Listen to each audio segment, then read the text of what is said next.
Welcome back. On October 7th, Hamas invaded southern Israel. They committed a wide range of atrocities, mass murdering 1,200 people and raping and torturing countless others. They also took 253 hostages. These hostages included men, women, the elderly, and even children. Israel declared war on Hamas and made it clear soon after that one of the primary goals of the war was the return of all the hostages. By mid-February, 112 of the hostages had been released, almost all of those during a temporary ceasefire agreement in late November. In addition to those released, the bodies of 11 hostages who were killed in Gaza have been recovered by Israel. Among the hostages taken on October 7th is the Bibas family. That's right, a family. Father Yarden, mother Shiri, a 4-year-old boy named Ariel, and a 9-month-old infant named Kfir. That's right, Hamas took this entire family into captivity. To top it off, Hamas murdered Shiri's father and wife.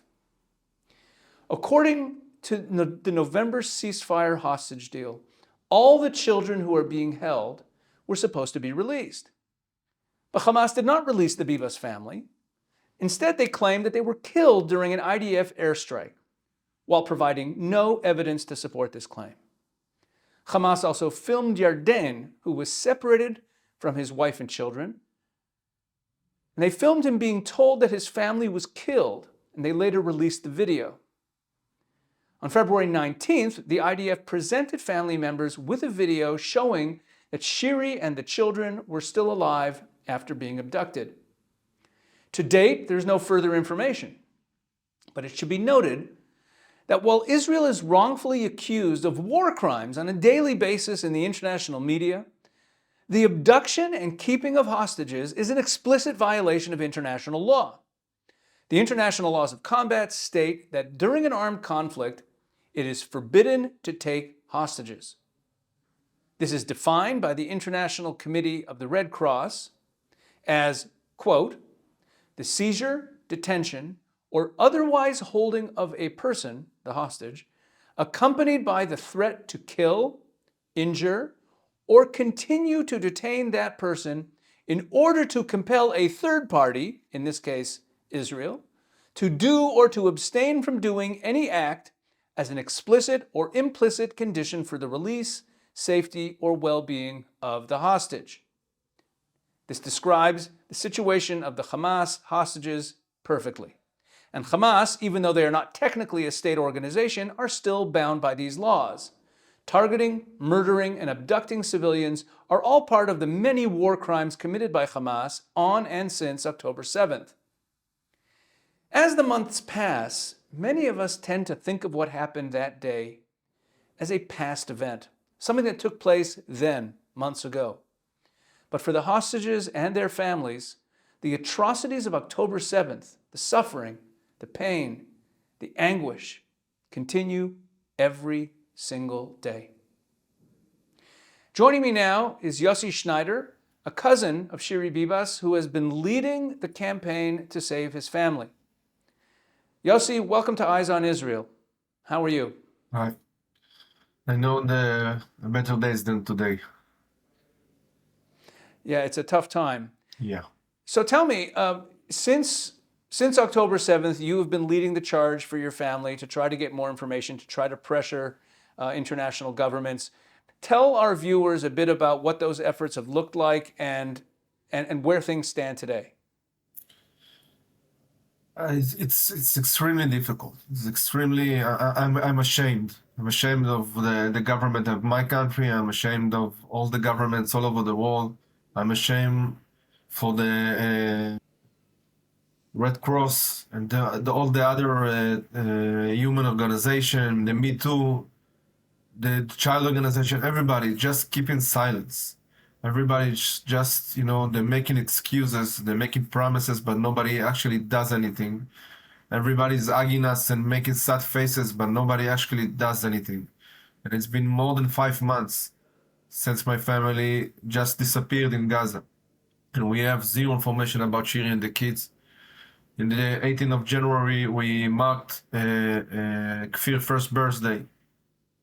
It was Wow. so many events all over the world to mention his birthday. And over here in Israel, we went to the Kidnap Square, and thousands of people came, and we released balloons and cakes and presents and everything. We did everything that we could to celebrate his birthday, but we just missed one thing, and it's the birthday boy. He wasn't here. So I cannot explain how difficult the situation is right now. It's been so long, so many interviews, so many traveling all over the world, so many meeting with diplomats and everybody, and just nothing. So, with the negotiations that have been ongoing, and they're still having them, trying to talk about a ceasefire and another hostage exchange, when you look at governments like the government of Qatar specifically, who, unlike Iran, that we don't have any ongoing relations with, Iran doesn't have any real diplomatic relations with the Western world. Qatar is considered by the United States to be an ally, and they're deeply involved in these negotiations. Have you reached out at all or been able to reach out at all to the Qatari government or to the Egyptians who are also on the other side of these negotiations and have direct contact with Hamas? One of my family members been in Qatar and meet with the president of Qatar, with the prime minister. But the problem is that the world doesn't understand who we're dealing with. The world doesn't understand that we're dealing with a terror organization, a radical terror organization that doesn't want to make peace with us, that is enjoying the pictures that coming out from Gaza right now because it's using them as a propaganda for the world to hate us. They doesn't understand that they don't want to release anybody, that they don't care that the citizens is being killed. Because when in the beginning of this war, they've been asked why don't they let their citizens to go down to the tunnels and protect them, and they said out loud in the media that the citizens they are not their problem, it's the problem of the UN, and the UN should take care of it. For them, it's just everybody's like a pawn in a game. Everybody's a playing card, and they're using everybody. And when you go to a state like Qatar, that actually they working in a double standard because in one end, okay, they're trying to get some kind of a negotiation and try to bring the hostages back, but in the second end, they're still letting Ania live in Qatar in a 5-star hotel, and they're still giving money to organizations like Hamas and Hezbollah and the other organization. So you cannot play a double role. You have to decide in which side you are. Or you're the west side of the world right now, and you want a real peace and a real progress, or you are with all this terror organization. You're giving them money, giving them support, and giving them shelters. Yeah, look, I've no illusions, and I don't think any of us have any illusions about the Qataris, about where their motives really lie. They've been funding terrorism all over the world for years. It's just that they have a working relationship with the United States.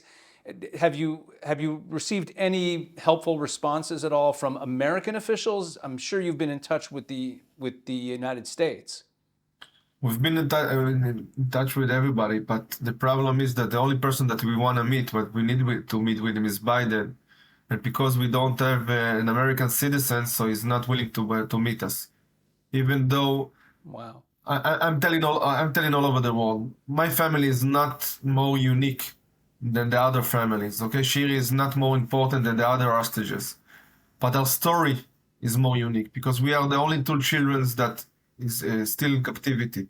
Kfir is the smallest baby that ever been kidnapped, and because that story is so unique, and because we're suffering for so long, I think even though I'm not an American, he should do this the small thing and just meet with us for a couple of minutes and just hear our story and know that Kfir and Ariel and Shiri and Yarden and all the other hostages, they are not a story, they are not a picture.